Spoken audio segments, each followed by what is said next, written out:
Competitor number 11 also hails from Florida. He's a 2005 overall North American champion. He was 4th in his pro debut last year at the Sean Ray Colorado Pro. First time in the Ironman. Let's welcome Marcus Haley.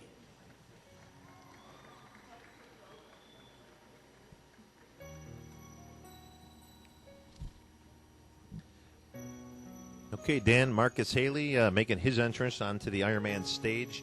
Marcus got some great call-outs this morning. He was in that top 6 call-out, so they're definitely looking at him at top 5 material. I think he came out strong. He seemed to fade a little bit towards the end of the prejudging, and that's been a problem with Marcus Haley in his competitive career thus far, is that he seems to come out strong and seems to fade. And you know, some guys get better as they go, Dan, and some guys will tend to flatten out a little bit. I know we've made this comment before, but Marcus choosing that slow music, which I'm not that fond of, really. I like to get that crowd going, kind of get them energized. If you're going to use slow, Dan, you've got to use powerful.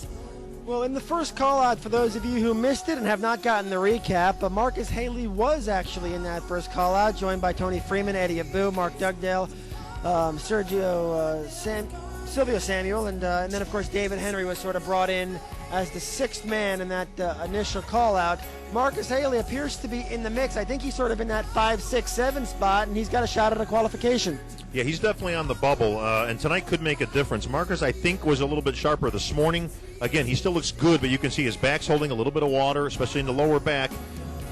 His glutes and he look pretty good. His hams, obviously, he doesn't tend to flex very hard in the leg department, and I think that tends to hurt him a little bit, as we've commented on a few of the other guys. But he is on that bubble, and it may come down to tonight. You can see even in the front, Dan, through his chest and upper body, shoulders. Again, he's lost a little bit of that crispness that he had this morning.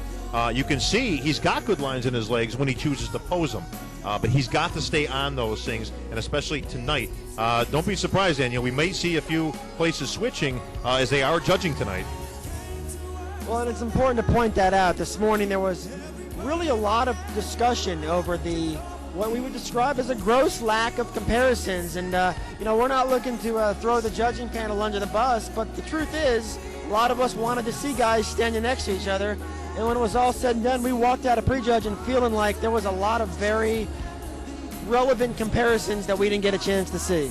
Absolutely right, Dan. A lot of unfinished business. Again, a lot of the crowd wanted to see more comparisons. I wanted to see more comparisons, especially at the ends. And this has been, a cause I've been trying to champion over the last 2 years, is to get more comparisons with these guys. These guys have worked for 12, 14 weeks, put a lot of money, time, and effort into this. You know what? Work them to death. I mean, carry them out feet first as far as I'm concerned, but give them the opportunity to compare, especially in this show where you have a 5th spot here now, a 4th and 5th is up for grabs for the Olympians. Marcus Haley!